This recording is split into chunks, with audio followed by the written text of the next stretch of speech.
Hi అండి, welcome to my channel Lakshmi Ramana recipes. ఈరోజు వినాయకునికి ఎంతో ఇష్టమైన బియ్యం రవ్వతో చాలా సింపుల్గా మనం ఉండ్రాళ్ళని తయారు చేసుకుందామండి. ఈ వినాయక చవితికి దేవునికి నైవేద్యంగా పెట్టడానికి ఈ బియ్యం రవ్వ కుడుములు లేదా ఉండ్రాళ్ళని ఎలా తయారు చేసుకోవాలో దానికి కావలసిన పదార్థాలు ఒకసారి చూసేద్దామండి.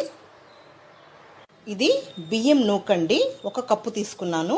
ఇది మామూలుగా మనకు సూపర్ మార్కెట్లో దొరుకుతుంది. లేదు మనకు ఇంట్లోనే తయారు చేసుకోవాలంటే నైట్ అంతా కూడా బియ్యాన్ని నానబెట్టుకొని మరునాడు ఉదయం వాటిని డ్రైన్ చేసేసుకొని తడి ఆరిపోయేంత వరకు పెట్టుకొని మనం మిక్సీలో ఇలా నూకలాగా వేసుకోవచ్చండి.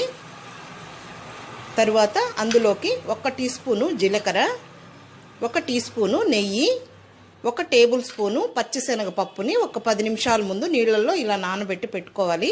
ఇప్పుడు మనం తయారీ విధానం చూద్దామండి. ముందుగా మనము ఈ రవ్వని లైట్గా ఫ్రై చేసుకుందామండి. ఈ బియ్యం నూకని ఇలా గ్యాస్ వెలిగించుకొని ప్యాన్ పెట్టుకొని మీడియం ఫ్లేమ్లో ఒక 2 మినిట్స్ మనం రవ్వని దోరగా ఫ్రై చేసుకోవాలి. ఇలా మనం రవ్వని దోరగా ఫ్రై చేసుకుంటే చాలా కమ్మగా ఉంటాయండి ఉండ్రాళ్ళు.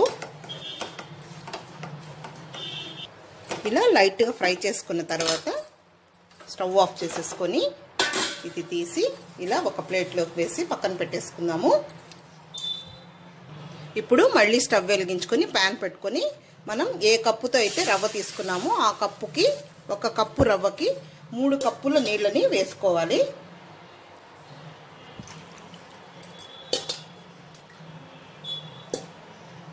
ఇలా 3 కప్పుల నీళ్ళని వేసుకోవాలండి. ఇప్పుడు ఇందులో మనం ముందుగా నానబెట్టుకున్న పచ్చిశనగపప్పుని నీళ్లు వంపేసి ఇందులో వేసేయాలి.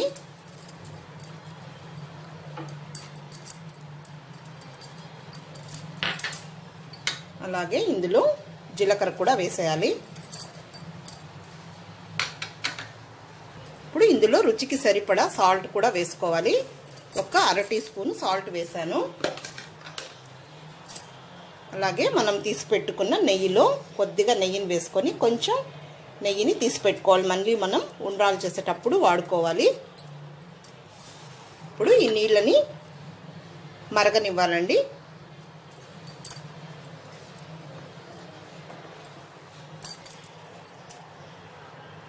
ఇలా నీళ్లు మసిలేటప్పుడు మనం ముందుగా వేయించి పెట్టుకున్న ఈ రవ్వని బియ్యం నూకని ఫ్లేమ్ తగ్గించుకొని ఇలా వేస్తూ కలుపుకోవాలి ఉండలు లేకుండా.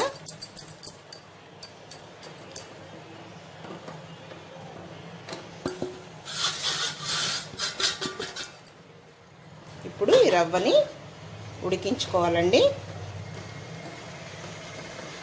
ఇలా అంతా కలుపుకొని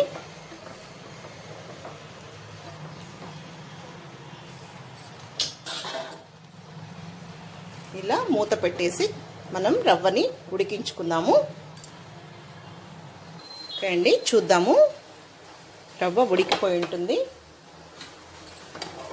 ఇదంతా కూడా ఒకసారి బాగా కలుపుకొని ఇప్పుడు స్టవ్ ఆఫ్ చేసేసి కొద్దిసేపు అయిన తర్వాత ఇలాగే అంతా మిక్స్ చేసుకొని కొద్దిసేపు అయిన తర్వాత మనం ఉండ్రాళ్ళు చుట్టుకోవాలి.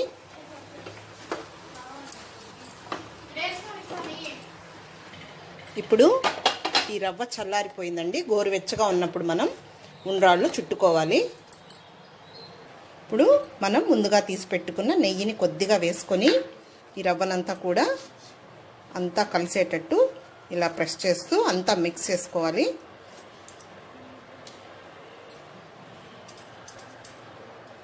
ఇప్పుడు ఈ రవ్వని కొద్దిగా తీసుకొని మనకు ఏ సైజులో కావాలనో ఆ సైజులో చేతికి కొంచెం నెయ్యిని అప్లై చేసుకొని ఈ విధంగా ఉండ్రాళ్ళు చుట్టేసుకోవాలి.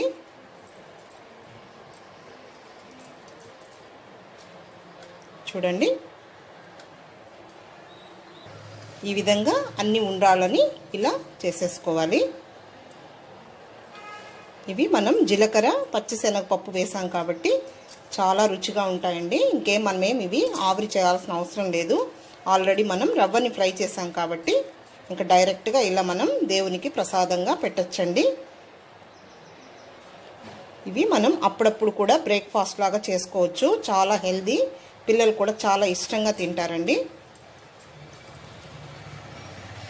ఈ విధంగా అన్ని ఉండ్రాళ్ళని చేసేసుకోవాలి. అంతే అండి, చాలా సింపుల్గా మనం ఈ వినాయక చవితికి ఈ విధంగా బియ్యం నూకతో ఉండ్రాళ్ళను చేసి మనం దేవునికి నైవేద్యంగా పెట్టచ్చు. కాబట్టి మీరు కూడా ఒకసారి ఇలా ట్రై చేసి చూడండి. వినాయకుడికి ఎంతో ఇష్టమైన ఉండ్రాళ్ళ పాయసం అండి.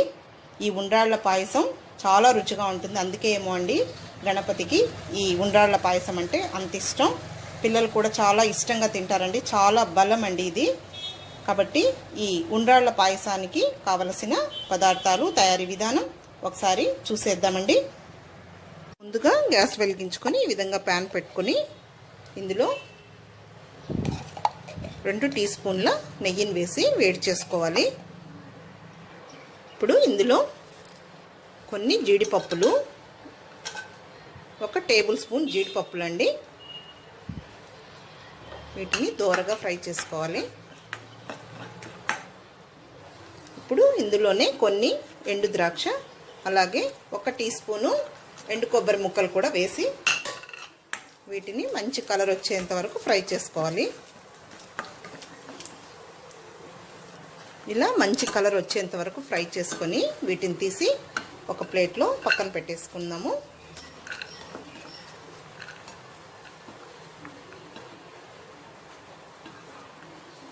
చూడండి, ఈ విధంగా ఫ్రై చేసేసుకోవాలి. ఇప్పుడు ఇదే ప్యాన్లో కొద్దిగా నెయ్యిని ఉంచుకొని 1 కప్పు నీళ్ళని వేసుకోవాలి. ఇప్పుడు ఇందులో 1 చిటికెడు సాల్ట్ వేసుకోవాలండి. ఇప్పుడు ఈ సైజు కప్పుతో 1 కప్పు బియ్యం పిండి అండి. 1 కప్పు బియ్యం పిండి తీసుకుంటే 1 కప్పు నీళ్ళని తీసుకోవాలి. ఇప్పుడు ఈ నీళ్లు తెల్లుతున్నాయండి. ఇలా ఒకసారి మిక్స్ చేసుకొని ఇప్పుడు ఈ బియ్యం పిండిని ఇందులో వేసుకొని ఇదంతా కూడా బాగా మిక్స్ చేసేసుకోవాలి.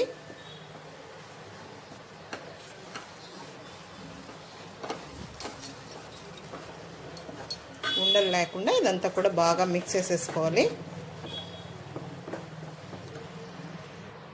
ఇప్పుడు ఇదంతా బాగా మిక్స్ చేసుకున్న తర్వాత ఇప్పుడు మనం స్టవ్ ఆఫ్ చేసేసుకోవాలండి. స్టవ్ ఆఫ్ చేసేసి ఇది చల్లారిన తర్వాత మనం ఉండ్రాలుగా చేసుకోవాలి. ఇప్పుడు ఇదంతా చల్లారిన తర్వాత కొంచెం గోరువెచ్చగా ఉన్నప్పుడు కొద్దిగా నెయ్యిని వేసుకొని ఇదంతా కూడా బాగా మనం పిండిని మిక్స్ చేసేసుకోవాలండి. ఉండలు లేకుండా ఇలా అంతా కూడా ప్రెస్ చేసుకొని చక్కగా ముద్దం చేసేసుకోవాలి ఈ పిండిని. ఈ విధంగా అంత ముద్దం చేసుకోవాలి. ఇప్పుడు మనం చిన్న చిన్న బాల్స్ చేసుకోవాలండి. ఇలా చిన్న చిన్న బాల్స్ చేసుకొని కొద్దిగా నెయ్యిని అప్లై చేసుకోవాలి చేతికి. ఇలా ఈ సైజులో మనకు ఏ సైజు కావాలనో ఇలా చిన్న చిన్న ఉండలుగా చేసుకొని ఇలా చేతికి నెయ్యిని అప్లై చేసుకొని ఈ విధంగా మనం ఉండ్రాల్లాగా చేసేసుకోవాలి.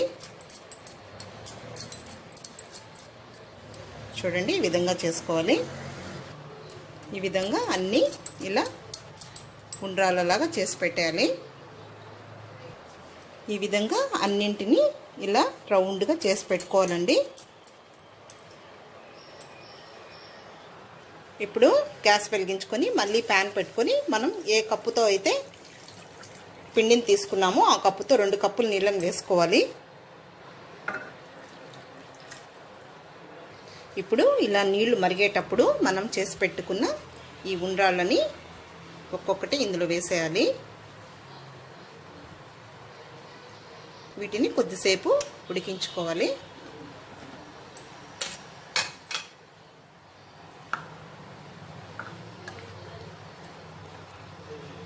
ఒక 5 నిమిషాలు ఈ ఉండ్రాళ్ళని ఉడికించుకోవాలండి. ఇప్పుడు ఇలా ఒక 5 నిమిషాలు ఉడికిన తర్వాత మనం ఏ కప్పుతో అయితే బియ్యం పిండిని తీసుకున్నామో ఆ కప్పుకి ఒక 1/4 కప్పు అండి. మీకు 1 కప్పు కావాలంటే కూడా వేసుకోవచ్చు. ఒక 1/4 కప్పు చక్కెర బెల్లం వేసుకోవాలండి. కావాలంటే మీకు చక్కెర కూడా వేసుకోవచ్చు. ఇది బెల్లంతో అయితే టేస్ట్ బాగుంటుంది ఈ ఉండ్రాళ్ళ పాయసము.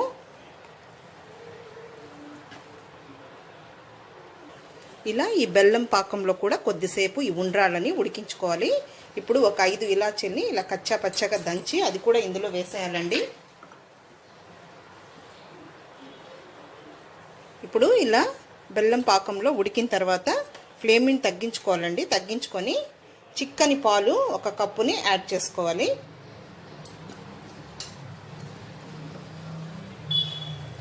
కొంతమంది పాలు విరిగిపోతాయి అంటారండి. అలాంటప్పుడు స్టవ్ ఆఫ్ చేసేసుకొని మిక్స్ చేసుకొని మళ్ళీ కూడా స్టవ్ ఆన్ చేసుకొని కుక్ చేసుకోండి. ఇప్పుడు చూడండి, నేను వేసాను కదండి, ఏం విరగలేదు చూడండి. ఇప్పుడు మళ్ళీ కూడా ఒక 2 మినిట్స్ ఉడికించుకుందాము ఈ ఉండ్రాళ్ళని.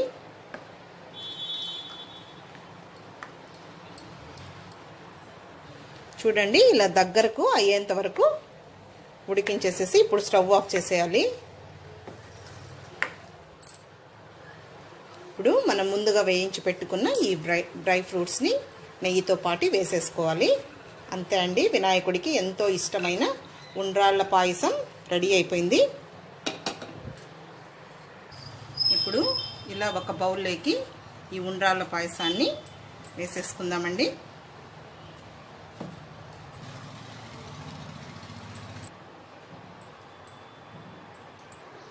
అంతే అండి, ఉండ్రాళ్ళ పాయసం ఎలా తయారు చేసుకోవాలో చూశారు కదండి.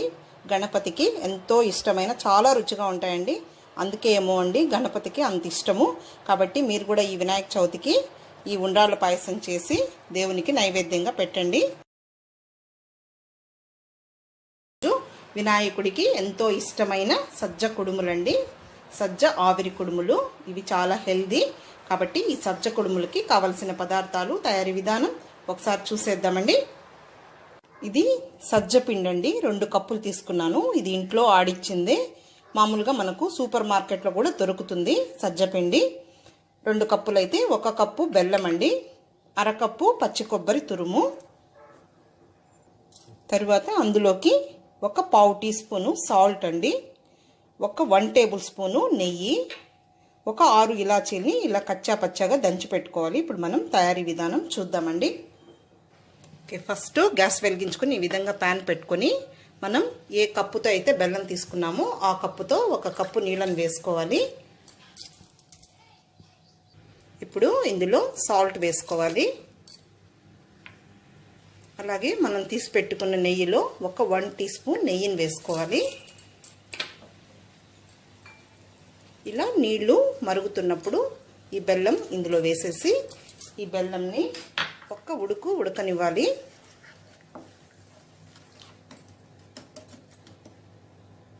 ఇలా ఉడికేటప్పుడు ఇందులో పచ్చి కొబ్బరి తురుమును కూడా వేసేయాలి.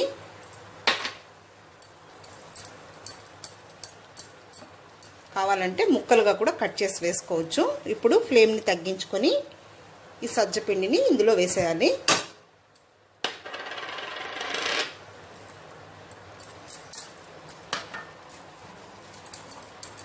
ఇదంతా కూడా మిక్స్ చేసేసుకోవాలి. ఇది ట్రెడిషనల్ రెసిపీ అండి. అప్పుడు ఎక్కువగా ఇలా సజ్జ పిండితో కుడుములు చేసేవాళ్ళు. ఓకే, ఇప్పుడు స్టవ్ ఆఫ్ చేసేద్దాము. స్టవ్ ఆఫ్ చేసేసి ఇదంతా కూడా బాగా మిక్స్ చేసేసుకుందాము.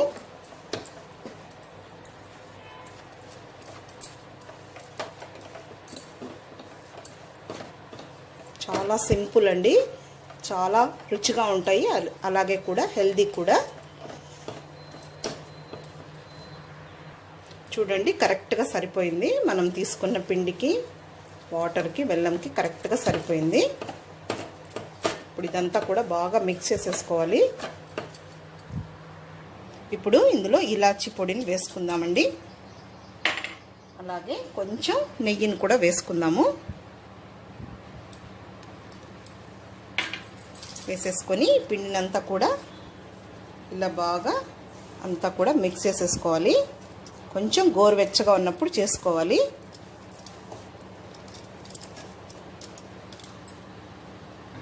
ఇప్పుడు పిండిని ఈ విధంగా అంతా చపాతీ పిండిలాగా కలిపి పెట్టుకోవాలి. ఇప్పుడు మనం కుడుములు చేసుకుందామండి. ఇప్పుడు ఇలా ఇడ్లీ ప్లేట్ తీసుకొని నెయ్యిని అంతా అప్లై చేయాలండి. నెయ్యిని కానీ నూనెని కానీ అప్లై చేసుకోవచ్చు. నెయ్యి అయితే టేస్ట్ బాగుంటుంది. ఈ విధంగా అంతా అప్లై చేసేసుకోవాలి.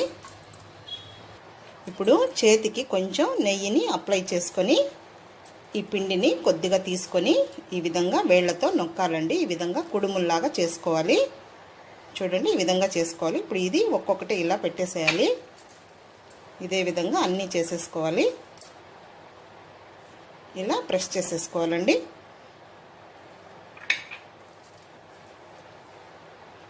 లేదు రౌండ్గా కూడా చేసుకోవచ్చు. ఇలా వేళ్ళతో నొక్కేసేయాలి. చూడండి, ఈ విధంగా చేసేయాలి.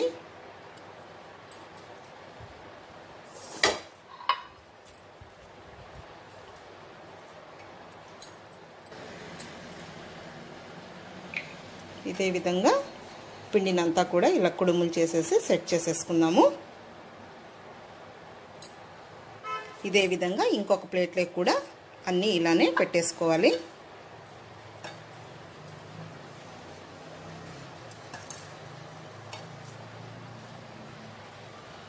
వీటిని మనం స్టీమ్ చేసుకోవాలండి. వీటిని సజ్జల్ని మనం మిక్సీ కూడా వేసుకోవచ్చండి. లేదు మనకు సూపర్ మార్కెట్లో కూడా ఉంటుంది. కాబట్టి ఎప్పుడు రైస్తోనే కాకుండా ఈ విధంగా మనం సజ్జలతో కూడా చేసుకుంటే మంచి హెల్దీ అండి. పండుగలకనే కాదు, మనం ఎప్పుడన్నా తినాలనుకున్నప్పుడు కూడా ఈ విధంగా చేసేసుకోవచ్చు. ఇక్కడ నేను ఆల్రెడీ ఇడ్లీ పాత్రలో ఒక 2 గ్లాసుల నీళ్ళని వేసి బాయిల్ చేసేసానండి. ఇప్పుడు మనం పెట్టుకున్న ఈ కుడుముల ప్లేట్లని ఇందులో పెట్టేద్దాము.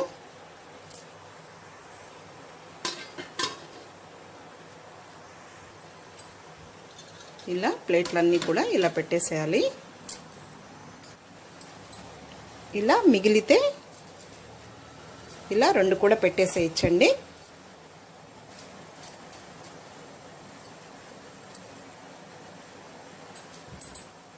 ఇప్పుడు ఈ విధంగా అన్ని కుడుములను పెట్టేసిన తర్వాత మూత పెట్టేసి ఒక 8 నిమిషాలు ఉడకనిద్దామండి. మళ్ళీ ఉడికిన తర్వాత చూద్దామండి. ఓకే అండి, చూద్దాము. ఒక 8 నిమిషాలు అయింది. మనకు తెలిసిపోతుందండి. చూడండి, బాగా కుక్ అయిపోయింది. ఇప్పుడు ఇది స్టవ్ ఆఫ్ చేసేయాలి. ఇప్పుడే తీయకూడదండి. ఒక 5 నిమిషాలు అలాగే మూత పెట్టేయాలి. మళ్ళీ మనం వేరే ప్లేట్లోకి తీసేసుకోవాలి. ఓకే అండి, ఇప్పుడు మనం వేరే ప్లేట్లోకి తీసేసుకుందాము. ఇప్పుడు ఇలా ఒక ప్లేట్ తీసుకొని ఇవి ఒక్కొక్కటి ఈ ప్లేట్లో ఇలా సర్వ్ చేసేసుకుందామండి.